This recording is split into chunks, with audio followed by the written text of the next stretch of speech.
দয়া না করলে কি পিকলু তোমাকে বিয়ে করতে চাইতো? তুমি এখন যে অবস্থায় পৌঁছেছো তাতে তোমাকে সকলে দয়াই করবে। কেউ তোমাকে দয়া ছাড়া অন্য কোনো রকম ভাবে বিয়ে করবে না, করতে চাইবেও না। পিকলু দয়ালু ছেলে, করতে চাইছে। এটা কি তুমি নতুন জানলে যে এতটা ধাক্কা খাচ্ছ? তুমি তোমার জীবনের গ্রাফকে যেখানে নিয়ে গেছো সেখানে দয়া ছাড়া তো আর কিছু পাওয়ার কথা নয়। আর এই যে দয়াটা পাচ্ছ এও তোমার অসীম ভাগ্য। ঠিকই বলেছ ভাবি, একদম ঠিক কথা বলেছ। এসব আর ভেবে কি হবে?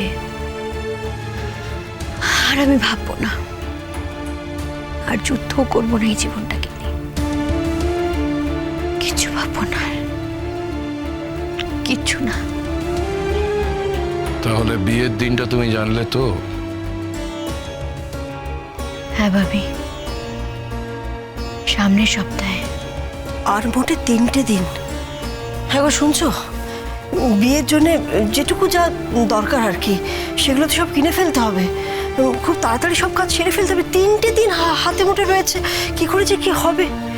আমি তো খালি ঠাকুরকে বলছি ভালোই ভালোই সব পেরিয়ে যাক বাবা, তাহলে আবার একটা কথা তোমাকে বলবো তিথি। ভাবি বলো। ও বাড়িতে মেঘলাকে সহানুভূতি দেখানোর লোক অনেক কমে গেছে। তুমি ওকে একটু দেখবে প্লিজ?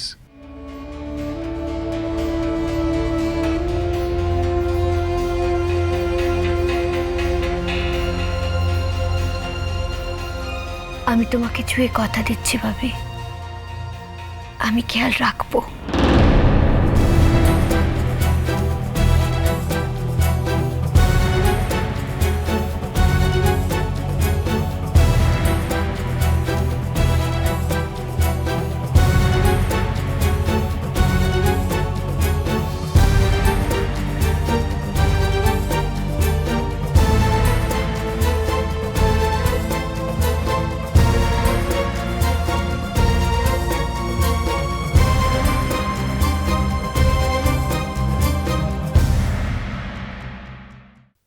কি ভাবছেন?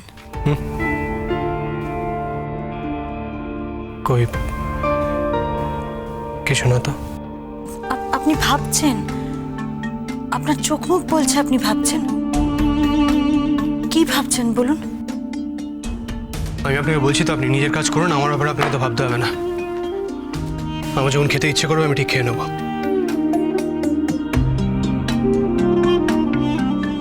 আপনি আপনি আমার উপর শুধু শুধু রাগ করছেন। এখন কি রাগ করার সময়? এখন তো মন ভালো থাকার কথা। সামনেই আপনার বিয়ে, আর তার উপর টুয়া যখন এত ভালো একটা মেয়ে। জানি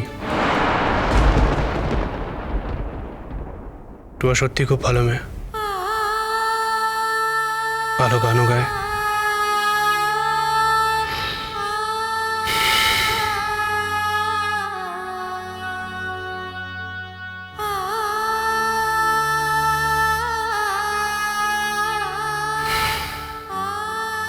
আপনি গান খুব ভালোবাসেন তাই না?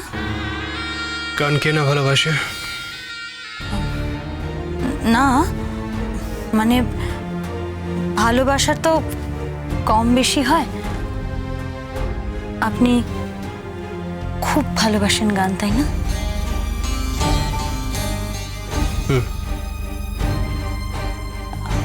আচ্ছা, আপনি তো এই বাড়ির জামাই, মানে জামাই হবেন।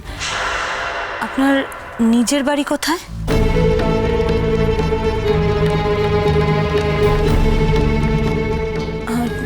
না মানে সবারই তো একটা নিজের বাড়ি থাকে। এই যেমন ধরুন আমার বাড়ি শ্রীপুর। আমার কলকাতায় বিয়ে হয়েছে, সাউথ ক্যালকাটার বালিগঞ্জ আমার শ্বশুর বাড়ি। আমার বাড়ি শ্রীপুর, সাউথ ক্যালকাটার বালিগঞ্জ।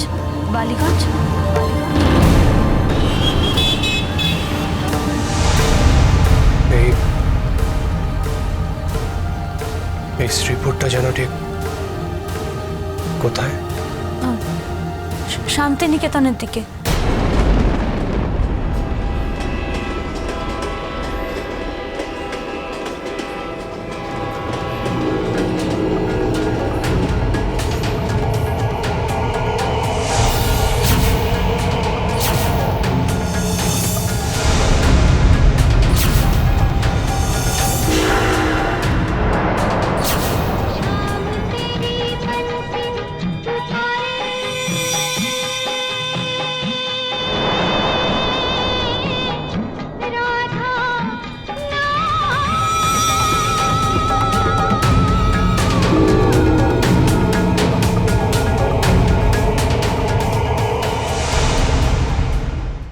আপনি কখনো শ্রীপুরে গিয়েছেন?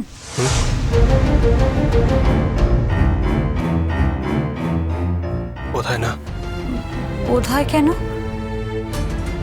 মনে পড়ছে না? আমার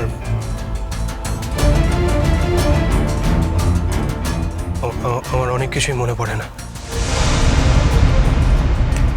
শ্রীপুর খুব সুন্দর জায়গা, গেলে আপনার খুব ভালো লাগবে। যাবেন? দেখি টুয়াকে বলে দেখবো।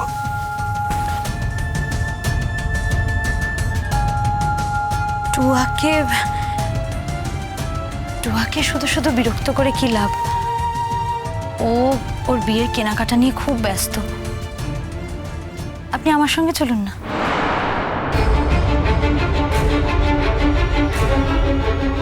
আমি আপনার সঙ্গে শ্রীপুরে যাব?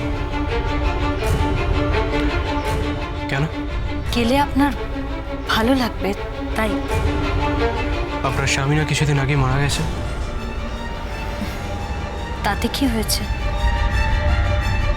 তাছাড়া আমি তো আপনাকে বললামই, উনি যে মারা গেছেন সেটা তো আমরা কেউ জানি না। তাহলে তো আপনার আরো বেশি করে তার জন্য অপেক্ষা করা উচিত। সেটাই তো করছি।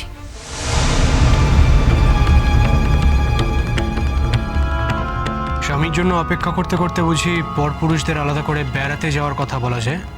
আপনাকে বলা যায়।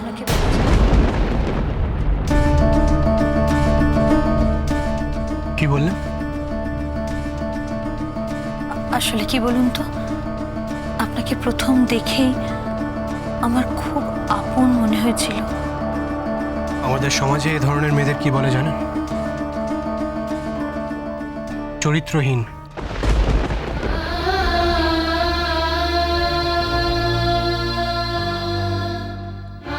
আপনি নিশ্চয়ই আমাকে সেটা বলবেন না? আপনি যদি আমার সঙ্গে এইভাবেই কথা বলতে থাকেন তাহলে আমিও বলতে বাধ্য হব। আসলে আমার আপনাকে দেখে বারবার মনে হয়েছে যে আমার জীবনের কষ্টটা আমি আপনার সঙ্গে শেয়ার করে নিতে পারি। আর আমি সেটা শুনতে চাই কিনা আপনি ভেবে দেখেছেন? আপনি শুনতে চান না? না, চাই না। আর আমি এই মুহূর্তে নিজের বিয়ে নিয়ে সত্যি খুব ব্যস্ত। তাছাড়া টুয়া এই কথাগুলো জানলে হয়তো ভালো করে নেবেও না। আচ্ছা, আপনি তো নিজের দুঃখের কষ্টের গল্প শুনে এই বাড়িতে চাকরিটা পেয়েছেন। এবারই লোকেরাও আপনাকে ফিরিয়ে দেয়নি। তার দামটা অন্তত দিন, নিজের কাজটা ঠিক করে করুন। আমি তো ঠিক করেই কাজটা করছি, মন দিয়ে করছি। এই তো সামনে আপনাদের বিয়ে, বাড়িতে কত কাজ, সবই আমি করব, হাসি মুখেই করব। তবে কি জানেন তো, আপনাদের বিয়ে দেখে আমার নিজের বিয়ের কথা মনে পড়ে যাচ্ছে। আমি আমার বিয়ের ছবি এনেছি, দাঁড়ান আপনাকে দেখাচ্ছি। না, থাক। আপনার বিয়ের ছবি দেখার আমার কোনো প্রয়োজন নেই। তবু যদি জানতে ইচ্ছা করে আমার স্বামীকে কেমন দেখতে ছিল। আশ্চর্য তো, আপনার স্বামীকে কেমন দেখতে ছিল জেনে আমার কি লাভ?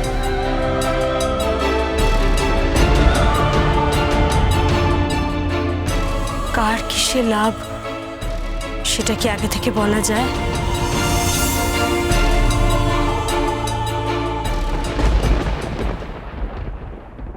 উনি নিজের বিয়ের অ্যালবামটা নিয়ে এসেছিলেন ওনার হাজবেন্ডের ছবি আমাকে দেখানোর জন্য। তো দেখলে? হ্যাঁ, দেখলাম।